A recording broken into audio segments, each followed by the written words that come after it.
삶으로 열어가는 아름다운 신앙 간증 오직 주만이의 김명인입니다. 성경을 연구하는 사람들이 모여서 기도에 대해서 얘기를 했습니다. 한 연구자가 기도하는 것이 정말 힘들고 어렵다고 얘기하자 다른 사람은 기도 시간이 하루 중에 가장 힘든 시간이라고 맞장구를 칩니다. 그렇게 연구자들은 저마다 기도에 대한 어려움을 호소했는데요. 그때 차를 나르며 지나가던 봉사자가 이렇게 말을 합니다. 저는요, 기도가 제일 쉽던데요.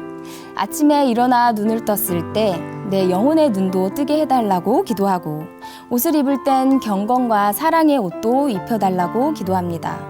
또 세수를 할 때는 내 영혼도 정결하게 해달라고 기도하고, 청소를 할 때는 내 마음 구석구석까지도 깨끗하게 해달라고 기도하죠. 또 식사를 할 때는 영혼의 그 양식까지 달라고 기도합니다. 또 지금처럼 차를 나를 때는 사랑도 나르게 해달라고 기도하죠. 여러분의 기도 시간은 어떠신가요? 매 시간 기도하는 모습으로 살아가는 우리 형제 자매들을 만나는 시간입니다. 삶으로 열어가는 아름다운 신앙 간증 프로그램 오직 주만이, 오늘도 멋진 믿음의 사람들과 함께하겠습니다. 먼저 이 자리 은혜롭게 채워주신 분들과 인사 나눌게요. 춘천 한마음교회 성도님들입니다. 반갑습니다.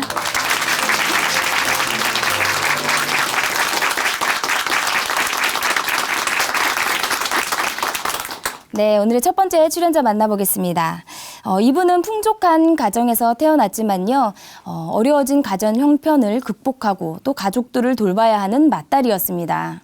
탁월한 능력과 노력으로요, 잘 정리하고 있었는데요.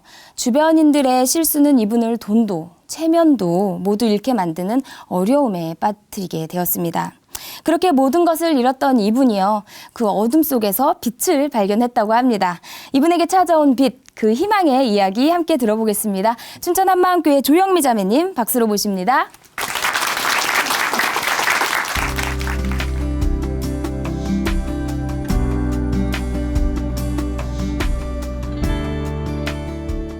안녕하세요. 춘천 한마음교회 조영미입니다. 저는 지금까지 체면에 목숨 걸며 살았는데요. 체면 하나 지키려다 쫄딱 망하고 어둠 속에 살고 있던 저를 빛으로 인도해 주신 하나님의 놀라운 사랑에 대해 나누고자 합니다. 저의 어린 시절은 부족한 것이 없는 생활이었어요.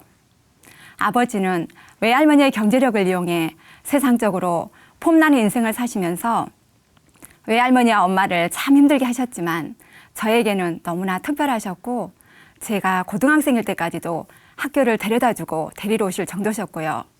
하지만 외할머니의 경제력도 아버지의 폼나는 인생 덕에 바닥을 드러내게 되면서 저는 상고를 졸업하고 직장에 취직을 하게 되었는데요. 직장에 취직하고 얼마 되지 않아 아버지는 간 질환으로 빚까지 남긴 채 돌아가시게 되었고, 장녀였던 저는 집안의 경제적 가장이 되었습니다. 그때 당시 제가 돌봐야 할 가족은 할머니, 엄마, 그리고 5명의 동생들까지 만만치 않았지만 저는 늘 웃고 다녔고, 그럴 수 있었던 것은 안정된 직장이 있었기에 가능하기도 했지만 무엇보다도 가족들의 체면의 삶이 그대로 제 몸에 익숙해져서이기도 했어요. 제가 가장이 되면서 가장 힘들었던 것은 지적 1급 장애를 갖고 있는 2명의 남동생들이었습니다. 잠시도 가만히 있지 못하고 가족들은 물론 주변 사람들까지 때리고 보이는 모든 것들을 부수던 동생들 때문에 집안은 늘 전쟁터였어요. 하지만 저에게는 전쟁터 같은 힘든 현실보다도 더 두려운 것이 있었는데요. 그것은 제 가족상을 모르는 사람들에게는 장애가 있는 동생들을 숨겼기 때문이었어요. 장애인이라는 이름으로 불려지는 동생들이 있다는 것이 너무 창피하기도 했고 싫은 반면 동생들이 불쌍하면서 미안하기도 했지만 이 사실을 사람들이 알게 될까 봐 늘 불안했습니다. 한편으로는 제가 가족은 물론 2 남동생들을 끝까지 보살펴야 한다는 부담감까지, 이렇게 힘들게 살고 있는 저에게 동생들의 장애는 가족들이 감당할 수 없을 정도까지 되었어요. 제 사정을 잘 아시는 분들은 장애인 시설을 말씀하셨지만 시설로 동생들을 보낸다는 것은 버리는 것 같다는 생각이 들었기에 저는 많은 부담을 안고 인근에 있는 장애인 학교로 동생들을 보내게 되었습니다. 제 급여의 대부분을 2 동생들에게 사용하게 되었지만 결국은 더 이상 데리고 있을 수 없다는 학교 측의 통보와 함께 가족들의 힘으로는 한계를 느끼게 되어 장애인 시설로 보내기로 결정을 했습니다. 그런데 가족이 있으면 시설에서 받아주질 않는다는 거예요. 그래서 할 수 없이 장애인이 운영하는 무허가 시설로 동생들을 보내게 되었습니다. 그곳은 사람이 살 수 있을까 싶을 정도의 열악한 환경이었어요. 하지만 저는 동생들을 감당하기 힘들었기에 따라오려는 동생들을 뒤로한 채 그곳을 도망치듯 나오고 말았습니다. 이 일로 인하여 저는 죄책감에 너무 힘이 들었고 또 이런 환경이 너무 싫어 도망가고 싶던 차 공부를 하고 있다는 지금의 남편을 소개받아 결혼을 하게 되었는데요. 동료 직원이 제 명의로 대출을 해서 사용해버린 사건이 발생하면서 제가 힘들어진 상황임을 알게 된 남편이 돈을 벌겠다며 공부를 그만두게 되었어요. 공부만 했던 남편이었기에 현실적인 세상살이는 제가 더 잘 안다는 것도 있었지만 장애가 있는 동생들을 이해하고 보살펴준 남편이 너무 고마웠기에 남편이 하는 모든 일에 자진해서 지원을 하게 되었고 제가 모든 것들을 꾸려나갔어요. 하지만 남편이 하는 일마다 힘들어지면서 우여곡절 끝에 저는 큰 돈을 벌 수 있다는 희망으로 거액의 돈을 아는 언니에게 투자하게 되었는데요. 이 소식을 들은 주변 지인들로부터 같이 투자하고 싶다는 말에 지인들의 투자까지도 책임질 만큼 믿었던 언니가 순식간에 잠적해버린 겁니다. 제 돈은 말할 것도 없고 지인들의 돈까지 갚아야 하는 채무자가 되고 나니 저에게 한계가 오면서 순간순간 숨을 쉴 수 없는 상황까지 되었어요. 하지만 저는 어느 누구에게도 힘들다는 말 한마디 하지 않았습니다. 힘들다는 말이 입 밖으로 나온 순간 제가 무너진다는 생각 때문이었어요. 그때 제 소원은 두 다리 쭉 펴고 잠 한번 푹 자보는 거였습니다. 그런데 이런 제 소원과는 달리 잠을 자다가 숨을 쉴 수 없게 되어 응급실 신세까지 지게 되었지만 병명은 없었고 그렇게 아침이 되면 아무 일 없었다는 듯 출근을 했습니다.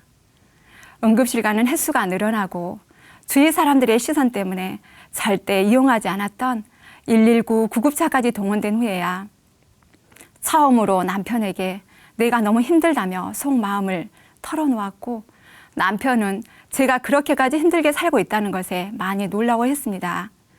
그런데 이런 엄청난 현실 앞에서도 제일 먼저 생각나는 것은 제가 사기를 당했다는 말은 듣고 싶지 않는 거예요. 그래서 이 사실을 지인들에게 말하지 못하고 혼자 해결해 보려다 사채까지 쓰게 되었고 저는 직장에서 특별감사까지 받게 되었습니다.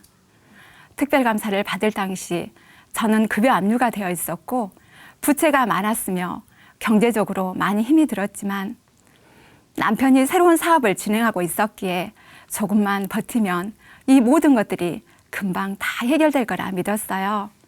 그래서 남들에겐 절대 표현하지 않았고 직장 생활 중에는 늘 스마일이야 했기에 누구보다 밝은 미소로 살고 있었는데요. 감사를 계기로 나의 힘든 현실을 사람들이 알게 될까 봐 두렵기만 했습니다. 사실 이런 복잡한 돈 문제가 생긴 것도 제 체면 하나 지키려다 이렇게 된 거거든요. 감사받는 현실이 너무 힘들기도 하고 또 여태 지켜온 제 체면을 생각하면 도저히 살 수 없을 것 같아 감사 중에도 자살을 생각하게 되었고 언제든 죽을 각오를 하고 있었는데요. 이런 제 마음을 알기라도 하듯 감사 중에도 수시로 예수님 이야기를 하시던 감사 반장님께서 감사가 끝나는 날 저를 불러 복음을 들려주셨어요. 그리고 용기 잃지 말고 열심히 살라고 하면서 고린도후서 4장 8절에서 9절 말씀이 적혀있는 메모지와 춘천 한마음교회를 소개해 주시는데 그때 제 생각에 죽지 말고 용기를 내서 한 번 더 살아볼까? 라는 마음이 들더라고요. 그렇게 다음 날 출근 준비를 하는 저에게 감사 결과가 대기발령이라며 출근을 하지 말라는 겁니다. 이 사실을 가족들에게 차마 말할 수 없어 남편에게만 말을 한 채 날마다 거짓 출근을 했어요. 집을 나서면 갈 곳은 없고 11월 겨울이라 날씨는 너무 추웠지만 날씨보다 더 힘든 것은 인간관계는 누구보다 자부하고 살았던 제가 제 체면을 내려놓고 기댈 수 있는 사람은 단 한 사람도 없다는 거였어요. 이런 모습으로 무너지고 싶지 않아 억지로 버티고 있었지만 사람 냄새가 그리웠고 또 그리웠습니다. 일주일간 먹지도 못하고 잠도 못 자고 하다가 감사반장님이 만나보라고 적어준 번호로 전화를 했어요. 처음 보는 이름도 모르는 사람 앞에서 울고 불며 나의 억울함을 호소하는데 그 자매는 다 들어주고 나서 예수님이 부활하셨다는 겁니다. 부활도 예수님도 하나님도 나하고는 상관이 없다고 생각했는데 그 순간 평안해지면서 배도 고프기 시작하고 잠도 오기 시작한 거예요. 이런 하나님이라면 나를 살려줄 것 같은 마음에 그 자매를 따라 작은 교회 모임에 참석하여 예배를 드리게 되었습니다. 생각지도 못한 대기발령의 후유증은 채권자들의 독촉과 함께 정신적으로 육체적으로 너무 힘이 들었지만 채권자들을 만나 나의 상황을 알리고 해결 방법을 찾기보다는 제 체면에 얼굴을 들고 채권자들을 찾아가기가 죽기보다 힘들었기에 조금만 기다려달라고 하면서 힘든 나날을 보내게 되었습니다. 체면 하나 지키려다 거액의 채무자까지 되고 직장까지 이태로운 상황이 되었지만 저는 죽는 것보다도 제 체면 내려놓는 게 더 힘이 들더라고요. 그래서 돈 때문에 만신창이가 된 제 체면을 해결할 방법만을 생각하던 중 장기를 사겠다는 전화번호를 적어와서 제 장기를 판매하려고 하게 되었고요. 채권자들에게 시달리는 것이 너무 힘이 들었고 또 이렇게 살 바에는 남의 돈이라도 갚고 죽어야겠다는 생각에 고민을 하다가 사망보험금을 생각하게 되었어요. 그래서 보험금이 가장 많이 나오는 교통사고를 가장해 자살을 하기로 결심을 했습니다.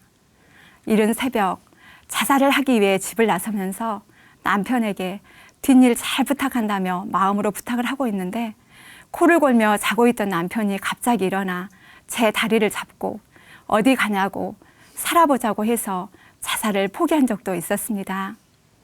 직장만 복직이 되면 제 체면도 살리고 채무도 상환하면서 살 것 같은 마음에 직장 복직만을 기다리며 겨우 버티고 있던 저에게 징계해직이라는 통보에 전 모든 것을 포기하고 싶어졌습니다. 제 앞에 펼쳐진 현실은 책임감과 함께 두려움에 한 발짝도 움직일 수 없는 상황이었고 나는 피해자다라는 원망에 사로잡혀 있었거든요. 잠적해버린 언니의 소식은 어디에서도 들을 수 없었고 거기에 일방적으로 당해야만 하는 채권자들의 협박 그리고 비참함 기본적인 생활조차도 해결되지 못한 현실 앞에 내가 버려놓은 일이니 내가 해결해야 할 것 같아 머리로는 무엇인가 해야 하는데 현실은 지금까지 한 직장만 근무하면서 많은 사람들을 만나는 직업이었기에 이런 모습으로는 아무것도 할 수 없다는 생각이 들면서 막막하더라고요.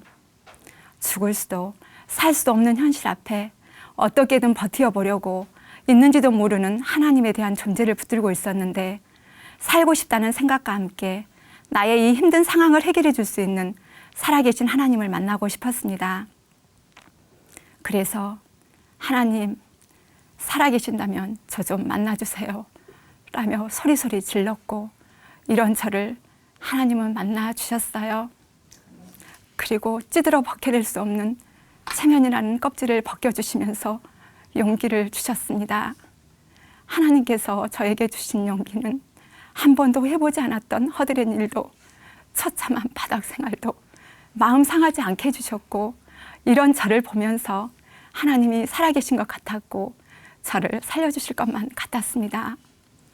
너무나 살고 싶은 저에게 저와 같은 힘든 삶인데도 예수님이 부활하셨다며 기쁘게 살고 있는 교회 지체들의 모습이 보이면서 예수님의 부활과 저들의 삶이 무슨 관계가 있는지 나는 어떻게 하는지 궁금해졌습니다. 그때 김성로 목사님의 침례신문 칼럼을 보게 되었는데요. 뜨거운 마음, 혼신의 힘, 강한 훈련으로 목회를 하셨지만 초대교회 성도들과 같은 삶이 되지 않았다고 하셨어요. 그래서 모든 것을 다 내려놓고 문제를 고민하던 중 사도행전을 통해 초대교회 성도들의 변화의 이유를 알게 되었고 그것은 부활하신 예수님을 만나고 성령의 충만을 받은 것밖에 없다고 하시면서 자기가 주인된 죄를 회개하고 부활하신 예수님을 주인으로 믿고 고백한 사람들이었다는 거예요. 그리고 지금도 살아계신 예수 그리스도, 바로 예수 그리스도의 부활이라고 말씀하셨어요. 구약에 하나님께서 사람으로 이 땅에 오셔서 죽으시고 부활하실 것을 미리 말씀하셨고, 그 약속을 지키기 위해 당신의 아들을 어둠의 세상에 보내셔서 성경대로 십자가에서 죽게 하시고 성경대로 사흘 만에 살리신 사건이 예수님의 부활이었습니다. 그렇다면 부활하신 예수님이 하나님이시고 하나님의 말씀이 기록되는 성경이 진짜잖아요. 부활하신 예수님이 다시 돌아가셨다는 말씀이 성경에 기록되어 있지 않는 것을 보면 지금도 살아계셔서 나와 함께 동행하고 계신다는 말씀이 사실이구나 라는 확신이 들었고, 이런 제 마음에 이야기로만 생각되었던 예수님의 십자가 사건이 실제가 되면서 나 같은 죄인을 살리기 위해 십자가에 못 박혀 돌아가신 예수님의 모습이 온몸으로 느껴졌습니다. 살이 찢기고 피를 쏟으며 십자가에 묶여 못질을 당하면서도 비아냥거리는 그들을 향해 저들은 자기가 한 일을 모르니 용서해달라며 아버지 하나님께 기도하시던 예수님의 모습, 그런 예수님 앞에서 나는 굶어 죽어도 좋으니 내 채무만 해결해달라고, 잠적해버린 언니 미워하지 않을 테니 나 좀 살려달라고, 말도 안 되는 거래로 내 눈에 보이는 세상 것들만을 구하며 부르짖었던 제가 예수님을 십자가에 못 박아놓고 당신이 하나님이라면 십자가에서 내려와 보라며 비웃고 조롱하던 자였음을 알게 되었습니다. 당신의 생명을 버리면서까지도 이런 무섭고도 악랄한 죄인인 저를 살리고 싶으셔서 온갖 멸시와 전대, 조롱까지도 참으신 전능자의 저를 향한 사랑의 마음이 알아지니 그 사랑 앞에 어떻게 할지 모르겠더라고요. 아버지의 그 사랑의 마음을 몰랐습니다. 보이는 세상이 다인 줄 알고 살았기에 보이는 세상 것들만 얻으려 제가 예수님을 십자가에 못 박았습니다. 제가 죄인입니다. 잘못했습니다. 용서해 주세요. 용서해 주세요. 라는 말밖에는 나오지 않았습니다. 그리고 예수님이 부활하신 이유가 제 주인이 되기 위해서라는 말씀 앞에 내가 주인 되어 살았던 그 악랄한 죄를 회개하고 부활하신 예수님을 나의 주인으로 영접하였습니다. 영접을 통해 부활하신 예수님과 나와의 관계가 선명해지면서 부활만 붙들어야 한다, 부활 밖에는 없다, 무엇인가를 해결받기 위해 무엇인가를 이루기에 붙드는 것이 부활이 아니다, 빛이 임하면 어둠이 사라지듯이 부활을 붙들면 모든 문제는 사라지는 것이다 라는 지체들의 고백에도 아멘이 되었습니다. 부활은 나의 변화와 상관없으며 내 삶의 문제결의 도구도 아니라는 것을 알게 되었고, 이런 나를 사랑하고 늘 함께 동행하고 계시는 나의 주, 나의 하나님을 만나게 되었습니다. 퍼포스처럼 부어주신 하나님의 사랑 앞에 난 눈물밖에 나지 않았습니다. 내 의지로 억지로 되는 것이 아니었습니다.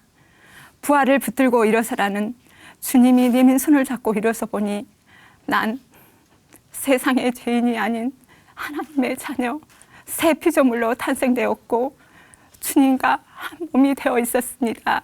아멘. 모든 말씀에 아멘이 되었습니다. 믿지 않는 죄를 회개하고 믿기만 했는데 주님의 넘치는 사랑을 받고 있음을 알게 되었고, 나의 모든 문제가 이제는 문제로 보이지 않게 되었습니다. 빛이 어둠에 비추되 어둠이 깨닫지 못하더라, 이 말씀이 실제가 되었습니다. 제가 체면에 갇혀 힘들게 살았던 날도 알고 보니 제가 주인 되어 이 세상의 어둠에서 살았기 때문이더라고요. 빛 대신 부활하신 예수님이 제 주인님이 실제가 되니 세상의 어둠이 사라졌어요. 그리고 그토록 힘들었던 체면의 삶은 죽고 부활의 삶이 시작되었습니다. 나의 모든 상황의 주인은 부활하신 예수님이셨어요. 내 인생의 모든 문제를 해결해 놓으신 이분이 나의 주님이심에 너무 기쁜 거예요. 죽음도 해결하신 이분이 나의 주인이심에 얼마나 신이 나던지요. 항상 기뻐하라는 주님의 말씀에 아멘이 되었습니다. 아멘. 마음 가득 기쁨이 임하니 눌려있던 삶에서 자유해지면서 제 마음에서 이런 고백이 터져 나왔습니다. 인본적인 삶에 눌려 주눅들어있던 나는 이미 죽었다. 장애가 있는 동생들의 삶, 나의 힘든 현실, 나의 어떠함과 상관없이 기뻐할 수 있음은 부활하신 예수님이 전지전능하신 하나님이시고 천지를 지으신 이분이 나의 주인이시기 때문이다. 기쁨의 고백으로 자유인이 되고 나니 저 때문에 힘들게 해드렸던 분들을 찾아뵙고 용서를 구했고 제 상황을 말씀드리면서 서로 마음을 열게 되었어요. 너무나 감사했습니다. 보이는 문제는 그대로인데 마음 가득 기쁨이 흘러 넘쳤습니다. 예수님의 부활은 그 어떤 것도 해결할 수 있는 마스터 키임이 실제가 되었습니다. 이제는 장애가 있는 동생들이 창피하지도 불쌍하지도 않습니다. 동생들의 주인도 부활하신 예수님이시기 때문이에요. 그리고 아직 다 정리되지 못한 채무 관계도 보이는 방법이든 보이지 않는 방법이든 나의 주인이 다 해결해 주실 것을 믿기에 저는 그분들을 뵐 때마다 복음을 전하는 담대함도 생겼습니다. 이렇게 주님의 넘치는 사랑 앞에 이제 제 기도는 하나입니다. 어둠의 세상에서 가장으로 살았던 저는 돈으로 가족을 보살피고 체면으로 제 삶을 살아왔지만 이제는 나의 주인이신 부활하신 예수님을 믿고 기도로 영혼을 살리고 싶다는 간절함이에요. 내 생명보다 귀한 영혼 살리는 사명으로 달릴 수 있는 자가 되었습니다. 체면에 갇혀 어둠 속에 살았던 저를 빛으로 인도해 주신 부활하신 예수님 사랑합니다. 감사합니다.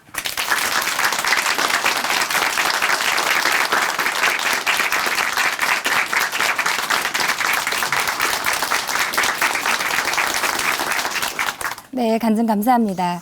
여러분의 삶을 움직이는 힘 무엇인가요? 돈인가요? 명예인가요? 우리가 썩어 없어질 세상 것들을 뒤로 하고요. 부활하신 예수님을 바라봤으면 좋겠습니다. 네, 그 예수님과 함께 힘차게 살아가는 자매님, 앞으로도 그 예수님의 그 밝은 빛을 더 많은 이들에게 전해주시기를 응원하겠습니다. 우리 다시 한번 조영미 자매님께 큰 박수 보내드릴게요.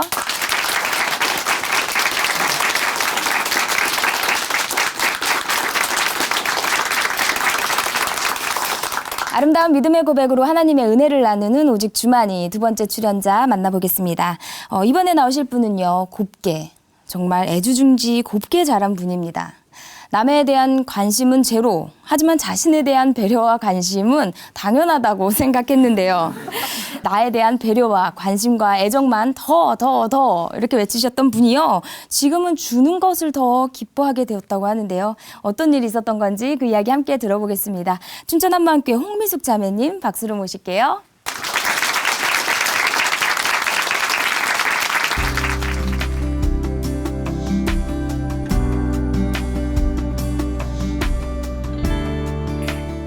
안녕하세요. 춘천 한마음교회 홍미숙입니다. 저는 사람에게 관심 없고 사람의 마음에는 더더욱 관심이 없었는데요. 부활하신 예수님을 만나 사람을 사랑으로 품게 된 간증을 나누고자 합니다. 제가 아기 때 100일에 걸렸어요. 어려서부터 몸이 약하고 자주 아팠던 저는 초등학교 3학년 때까지 엄마와 함께 병원에 다니고 거의 매일 약을 먹었어요. 쓴 약을 계속 먹다 보니 입맛이 없어서 밥을 잘 안 먹었는데요. 아버지가 사오신 과자 종합선물 세트가 밥 먹는 것보다 훨씬 더 좋았습니다. 엄마는 밥 먹기 싫어하는 저를 위해 같은 콩나물도 다르게 양념한 반찬을 더 만들 정도로 수고를 아끼지 않았습니다. 감기를 달고 살았던 저는 몸을 움직이는 것도 친구들과 어울리는 것도 싫어했는데요. 책 읽는 것이 좋았어요. 읽었던 책을 발표할 기회가 많았던 저는 학교에서 옛날 얘기 잘해주는 친구로 통했습니다. 중학교 들어가서는 유명한 고전이라고 추천받은 책은 모두 다 읽었는데요. 유명한 책을 통해 어두운 세상을 보게 되니 점점 더 말이 없어졌고 웃음도 없었어요. 동생들이 있었지만 외동딸이야, 막내야, 이런 말을 자주 들었는데요. 첫째 딸이라고 하면 동생들 돌보느라 힘들겠다는 말을 들었지만 저는 마음속으로 엄마 아버지가 있는데 왜 내가 동생들을 돌봐야 해? 이렇게 생각했어요. 고등학교 3학년 때 조금이라도 텔레비전 소리가 난다 싶으면 안방에 들어가 심각한 얼굴로 가족들이 보고 있던 텔레비전을 말없이 끄고 나왔어요. 대학 신입생 때 같은 과 동기가 동아리 가입하는데 같이 가달라고 했어요. 관심 있던 동아리에 가서 동아리 홍보를 듣고 있었는데요. 그 동아리의 선배가 탄산음료를 주었어요. 저는 평소에도 물이나 음료수를 잘 마시지 않는데요. 밥을 먹고 바로 물을 먹는 사람은 이해가 되지 않더라고요. 제가 계속 안 마신다고 하니까 같은 과 동기가 2잔을 다 마셨습니다. 저는 탄산음료 안 마셔요 했는데도 탄산음료를 권하면 그 사람이 정말 싫었어요. 제가 솔직하게 딸기우유만 먹는다고 말했는데도 초코우유나 바나나 우유를 사주면서 먹으라고 하는 사람은 이해가 되지 않더라고요. 제가 솔직하게 제 생각을 밝혔는데도 제 의견을 존중하지 않고 자기 마음대로 하는 사람들이 싫었습니다. 초등학교 들어가기 전부터 앞집 이모의 전도를 받아 교회를 다녔어요. 부모님이 교회를 다닌 것도 아니고 친한 친구가 있어서 열심히 교회를 다닌 것도 아니었어요. 말씀을 듣고 찬양하는 예배가 좋아서 다녔습니다. 대학에 가서 선교단체에 들어가게 되었는데요. 어떤 선교단체에 들어갈까 고민하지 않았어요. 입학 첫날부터 저를 눈여겨보고 기도했다는 같은 과 선배의 권유로 매주 연합 찬양 예배를 드리던 선교 동아리에 들어갔습니다. 대학 신입생 때 자매는 저 혼자였는데요. 신입생 자매 혼자라서 언니 오빠들의 사랑을 많이 받았어요. 동아리 방에 가면 선배들이 제게 써준 말씀 편지가 늘 있었는데요. 얼굴이 안 좋아 보이면 학교 밖에서 점심을 사주며 기도해 주었습니다. 선배들의 사랑만 받다가 2학년이 되니 돌보고 섬겨야 하는 신입생들이 들어왔어요. 그동안 열심히 신앙훈련을 받았지만 돌보고 섬겨야 할 동생들이 후배들이 싫었습니다. 제가 관심과 사랑을 받는 것은 좋았지만 누굴 챙겨야 한다는 것은 싫었어요.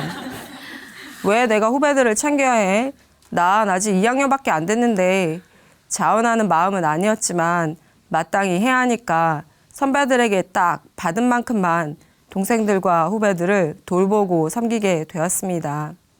어느 날 동아리 방에 갔더니 늘 그랬던 것처럼 선배들이 제게 써준 말씀 편지가 있었는데요. 그날은 부르심의 소망이 무엇이며 에베소서 말씀이 써진 편지가 있었어요. 그때부터 나를 향한 하나님의 부르심은 무엇일까? 늘 궁금했었고 기도했지만 알 수가 없었어요. 그러다가 4학년이 되어 복음 전하기 좋은 직업을 갖고 자비랑 선교를 해야겠다고 생각했습니다. 졸업하면서 좋은 열매 맺는 선배가 되고 싶다고 기도했습니다.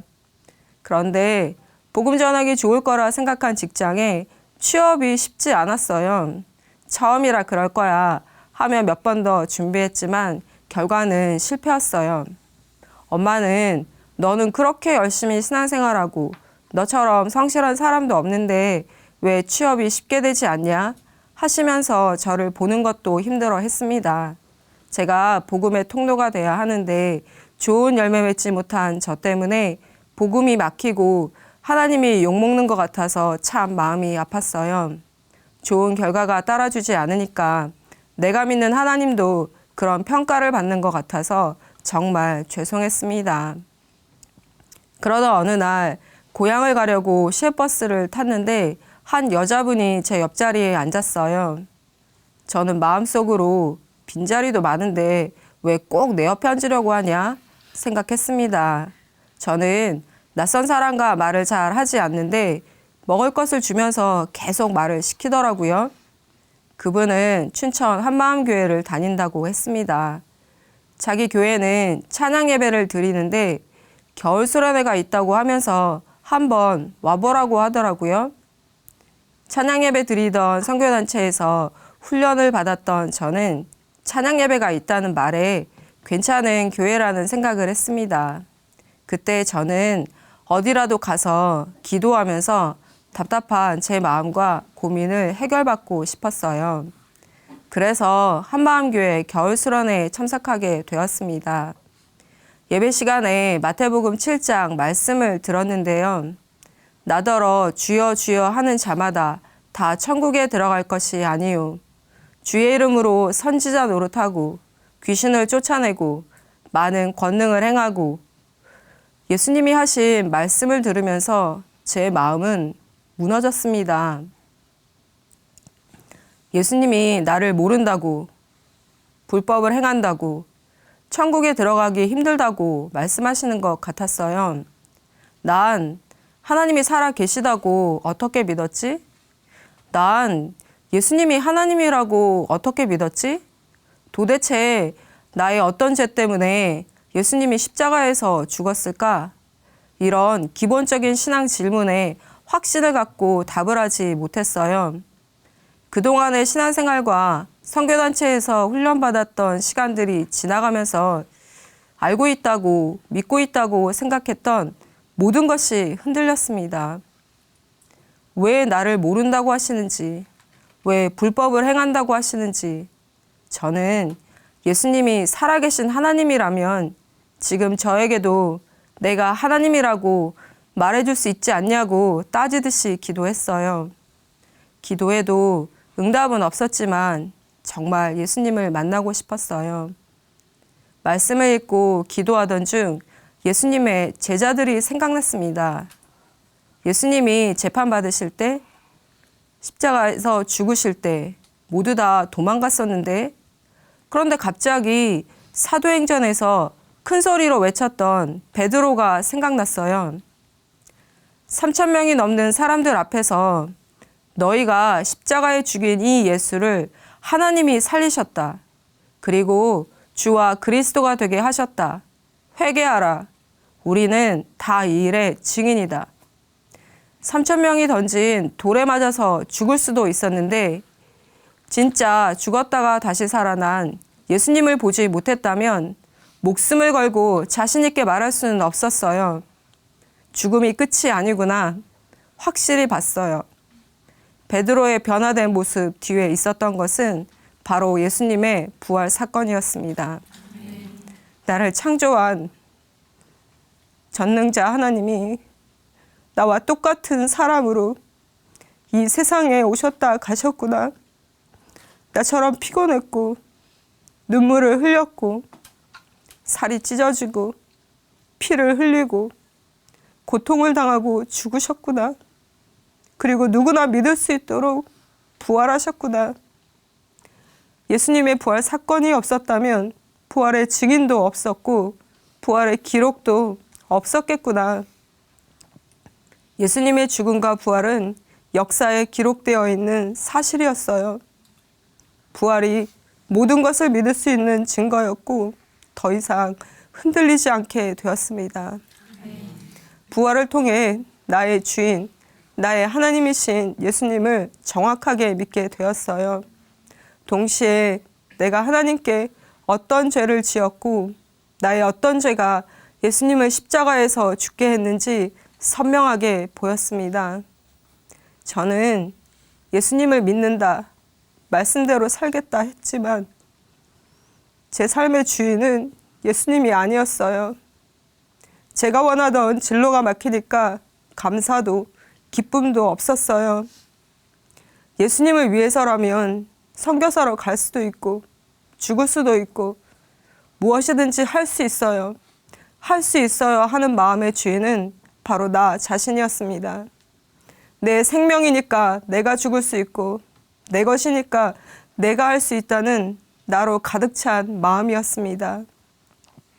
피조물인 내가 창조주 하나님을 위해서 무엇을 할 수 있다고 생각하는 그 마음, 그 자체가 전능자 하나님 앞에서 너무나 교만했고 악랄했어요. 이런 내 마음과 생각이 예수님을 죽였어요. 그렇지만 여전히 내 마음과 생각이 먼저였습니다. 2000년 전 이스라엘 유대인들과 똑같이 그때 그 자리에 내가 있었다면 자기를 하나님이라고 주장하는 예수님을 죽이라고 소리 질렀던 유대인들 중에 한 명이 바로 저였습니다. 감히 얼굴을 못 들고 가슴을 치며 저는 죄인입니다. 기도했던 세리처럼 예수님을 죽인 죄가 정확해지니 아무 말도 할 수가 없었어요. 내가 보기에 좋은 결과가 따라주지 않으니까 하나님의 사랑을 의심했고 믿음이 흔들렸어요. 그런데 부활이라는 결코 흔들리지 않는 증거를 주신 거예요. 부활하셔서 회개하라고 하시니까 너무나 감사했어요. 하나님께 예수님을 믿지 않았던 죄를 회개하고 내 마음에 예수님을 주인으로 모셨습니다. 부활하신 예수님은 베드로에게 물어보셨던 것처럼 똑같이 제게도 물어보시는 것 같았어요. 네가 나를 사랑하니? 감히 말할 염치도 없었지만 모든 것을 아시는 예수님, 내가 예수님을 사랑하는지 예수님이 아십니다. 고백했습니다. 예수님은 네가 나를 사랑한다면 내 양을 먹이고 돌보라고 말씀하셨는데요. 처음에 이것이 사명인 줄도 몰랐어요. 그저 내가 해야 할 일을 가르쳐 주셔서 감사했습니다. 오랫동안 나를 향한 하나님의 부르심이 무엇인지 몰라 많은 시간 고민했었는데요. 예수님을 사랑하는 사람은 또 예수님을 주인으로 믿는 사람은 누구든지 복음을 전하고 제자를 삼는 사명자가 되는 것이 마땅했습니다. 부활하신 예수님을 만나 뜨거움 때문에 사람들을 만났고 부활하신 예수님을 전했어요. 그러다 보니 함께 모여 작은 예배를 드리게 되었어요. 예전에 저는 참 사람들에게 무관심했었는데요. 부활하신 예수님 때문에 정말 사람들을 사랑하게 되었거든요. 그런데 올해 함께 예배를 드렸지만 떠나가는 사람도 있었는데요. 그 사람들을 보면 참 마음이 아팠어요. 그 사람들을 위해 모든 것을 다했던 제 마음과 기도가 헛수고처럼 보여졌습니다. 그런데 부활이 객관적인 증거가 되니까 믿음이 흔들리지 않게 되었어요. 부활도 하나님의 사랑도 사실이 되니 더 이상 의심하지 않게 되었어요. 사람도 사람의 말도 보이는 환경도 문제가 되지 않았습니다.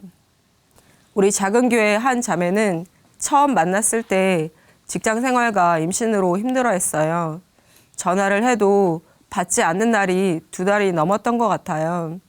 저는 삐삐가 유행하던 시절에도 삐삐가 필요 없었어요. 딱히 전화 통화할 일이 없었거든요. 그런데 그 자매는 계속 생각이 났고 눈앞에 보이는 것 같았어요. 우리를 찾아오신 하나님의 마음을 생각하게 되었습니다. 매번 전화를 해도 통화는 못했지만 그날도 여전히 전화를 했는데요. 자매가 전화를 받더니 자기가 그렇게 전화를 안 받으면 내가 자기를 포기할 줄 알았다고 말하면서 울었습니다. 그 후 자매는 열심히 신앙생활하면서 남편을 위해 눈물로 기도하게 되었어요. 마침내 남편이 예수님께 돌아왔고 지금은 자매와 함께 한 길을 가게 되었습니다. 제가 40에 결혼을 했는데요. 외모를 보지 말고 마음을 보라고 하셨어요. 마음을 볼 수 있는 눈을 열어주세요 기도하면서 지금의 남편을 만나게 되었습니다. 남편을 만나던 날 처음 보는 나에게 자기 삶을 막 오픈하는 거예요. 속으로 당황했지만 기도 응답이라는 것을 알 수 있었어요. 남편은 사람들과 함께하는 것을 좋아하는 사람이었어요.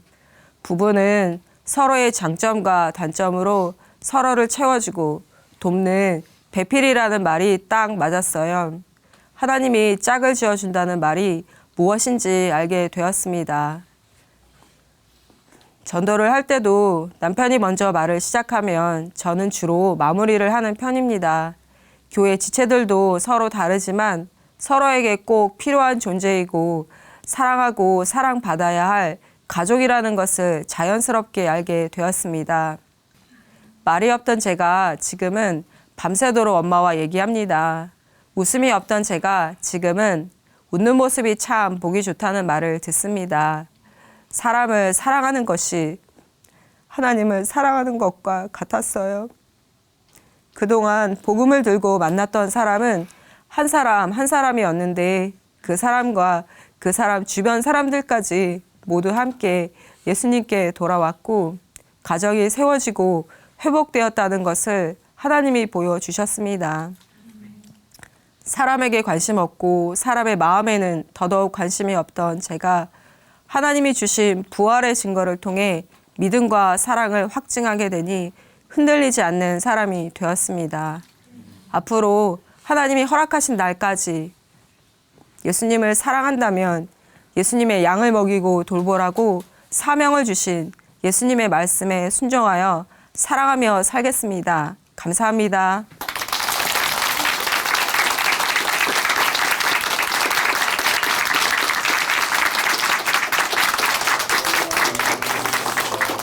네, 간증 감사합니다. 고향에 가던 날 시외버스 안에서 만난 그분이 없었다면 아마 지금의 자매님을 만나볼 수 없었겠죠. 이제는 자매님이 그 시외버스에서 만난 그분처럼 복음으로 많은 영혼들을 돌아오게 하는 하나님께서 이렇게 쓰시는 사명자가 되셨는데요. 앞으로도 계속해서 귀하게 쓰임받는 자매님 되시기를 기대하고 응원하겠습니다. 우리 홍미숙 자매님께 다시 한번 큰 박수 보내드릴게요.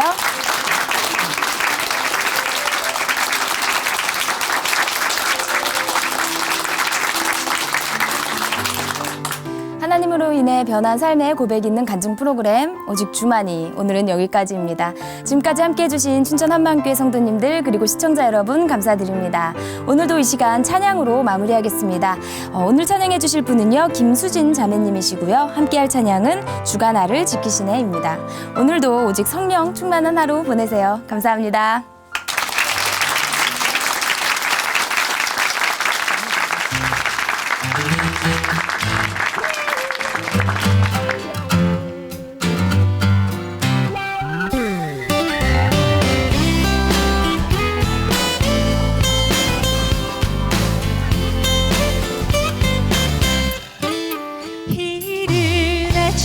잠 깨어 일어나 여호와를 찬양하는 자 주는 산성 내 방 대신이니 두려울 게 전혀 없네. 길고 길었던 어둠의 시간 너머로 난 그 살아있어. 전능하신 하나님 손길 나의 노래 되시옵네. 주가 나를 지키시네. 주가 나를 지키시네. 내 작은 노래로 여호와를 찬양하네. 주가 나를 지키시네. 주가